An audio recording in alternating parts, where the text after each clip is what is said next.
নতুন আর একটা ভিডিওতে আপনাদের সকলকে স্বাগতম। আজকে আমরা শিখব যে আসলে অ্যাটমিক ওয়েট অথবা অ্যাটমিক ম্যাস। অ্যাকচুয়ালি এটাকে অ্যাটমিক ওয়েট বা অ্যাটমিক ম্যাস না বলে এটাকে রিলেটিভ অ্যাটমিক ওয়েট বা রিলেটিভ অ্যাটমিক ম্যাস বলা উচিত। আহ, তারপরে আমরা শিখব যে ফর্মুলা ওয়েট অথবা মলিকুলার ওয়েট, যার মানে পারমাণবিক ভর কি এবং আণবিক ভর কি।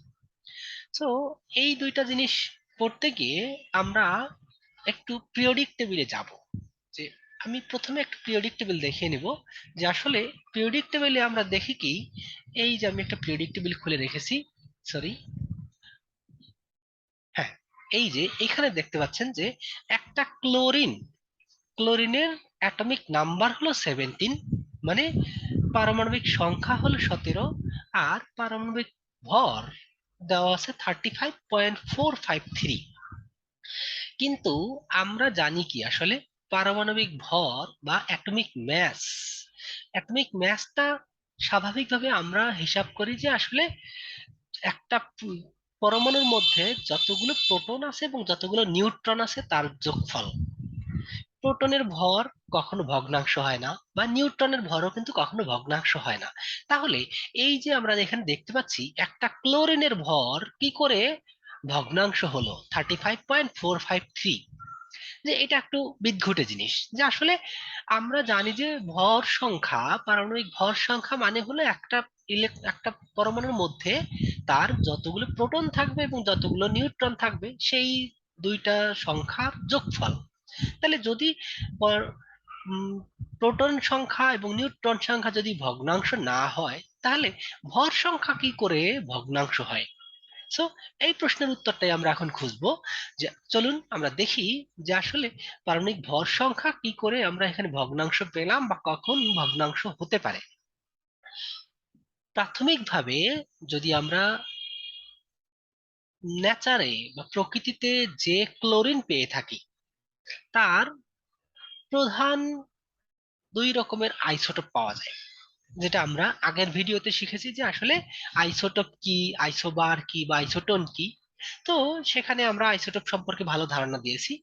তাহলে আমরা এখানে একটু সুন্দর করে বলি যে আসলে প্রকৃতিতে যে ক্লোরিনটা পাওয়া যায় সেই ক্লোরিনকে যদি আমরা বিশ্লেষণ করি, ক্লোরিনের পরমাণু কিন্তু একই ক্লোরিন পরমাণু, কিন্তু এর মধ্যে শতকরা শতকরা 76% হলো ক্লোরিন 35।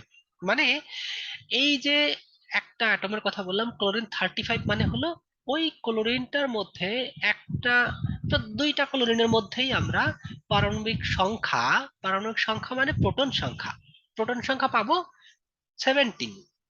কিন্তু এর মধ্যে দুইটা আইসোটোপ বলেছি, তা দুইটা আইসোটোপ মানে হলো যে একটা পরমাণুর মধ্যে নিউট্রন সংখ্যা 18 আর একটার মধ্যে 20। সো তাহলে দুইটা যদি আইসোটোপ আমরা পেলাম এবং একটার মধ্যে বলে দিলাম কি একটা প্রোটন সংখ্যা, দুইটারই প্রোটন সংখ্যা সমান 17, কিন্তু এদের মধ্যে নিউট্রনের সংখ্যা কম বেশি হয়।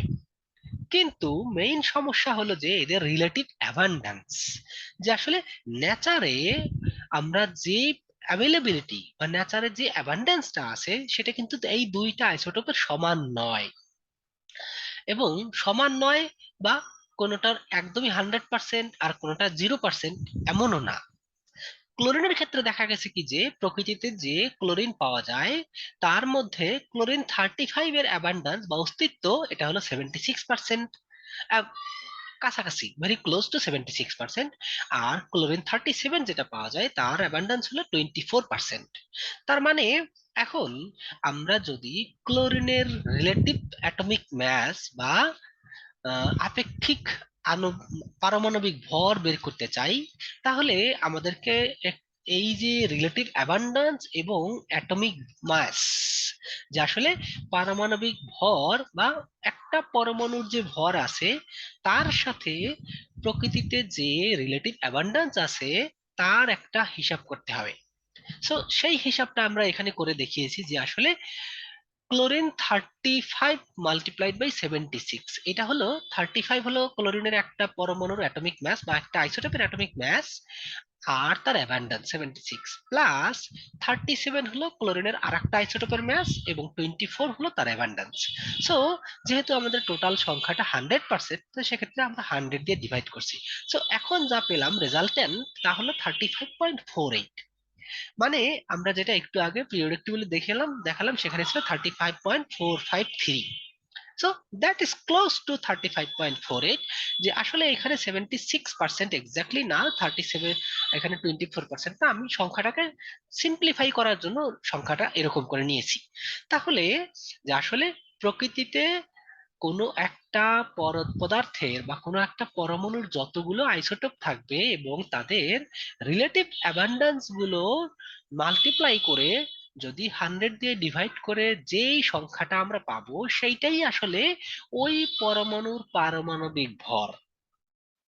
মানে যে the atomic weight of mass is weighted average of all the isotopes, মানে যতগুলো আইসোটোপ আমরা পাবো প্রত্যেকটা আইসোটোপের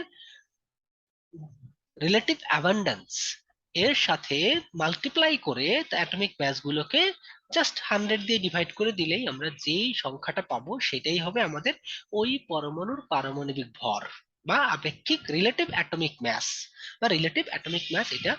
তাহলে এবার দেখবো আমরা ফর্মুলা ওয়েটটা কি জিনিস।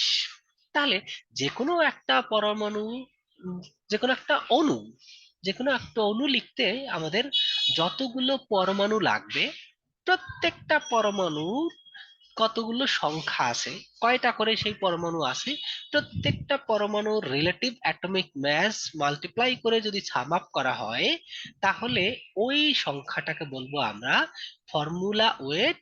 মানে একটা সংকেত, একটা সংকেত, একটা অণুর যে সংকেত, সেই সংকেত থেকে প্রত্যেকটা পরমাণুর ভর সংখ্যা হিসাব করে যেই মানটা পাওয়া যাবে সেটাকে বলা হবে ফর্মুলা ওয়েট। তার মানে আমরা যদি একটু ক্যালকুলেট করে দেখি যে আসলে H2O, এখানে একটা ওয়াটারের একটা অণু রয়েছে, তাহলে এখানে দেখা যাচ্ছে কি দুইটা হাইড্রোজেন পরমাণু আছে, একটা অক্সিজেন পরমাণু আছে। তাহলে এই যে দুইটা হাইড্রোজেন পরমাণু, প্রত্যেকটা হাইড্রোজেন পরমাণুর ভর হলো 1, একটা অক্সিজেন পরমাণুর ভর হলো 16।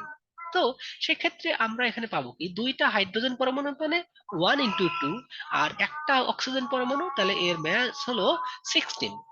তাহলে আমরা যা পেলাম 1 × 2 + 16 × 1 = 18। তার মানে যে কোনো একটা অণুর মধ্যে তার যতগুলো পরমাণু থাকবে প্রত্যেকটা পরমাণুর ভরকে হিসাব করে জাস্ট যোগ করে দিলেই আমরা ফর্মুলা ওয়েট অথবা মানে আণবিক সংকেত, ফর্মুলা ওয়েট বা মলিকুলার ওয়েট অথবা আণবিক সংকেত পাবো। এটাকে নর্মালি আমরা গ্রামে প্রকাশ করি এবং এইটাই আসলে যে একটা অণু এক মৌলে কত গ্রাম থাকে সেটার হিসাব। তো এই হলো আমাদের, এইখানে বেশ কয়েকটা প্রশ্ন আছে। Calculate the formula weight of sulphuric acid, nitric acid, phosphoric acid. So আপনারা চাইলে এই মলিকুল গুলোর ফর্মুলা ওয়েট ক্যালকুলেট করে নিতে পারেন এবং দেখে নিতে পারেন, যে তাহলে এইগুলো আপনাদের একটা প্র্যাকটিসও হবে। সো এখানে প্রত্যেকটা পরমাণুর পারমাণবিক ভর দেয়া আছে, সো আপনারা সেটা ক্যালকুলেট করতে পারেন। Thank you very much.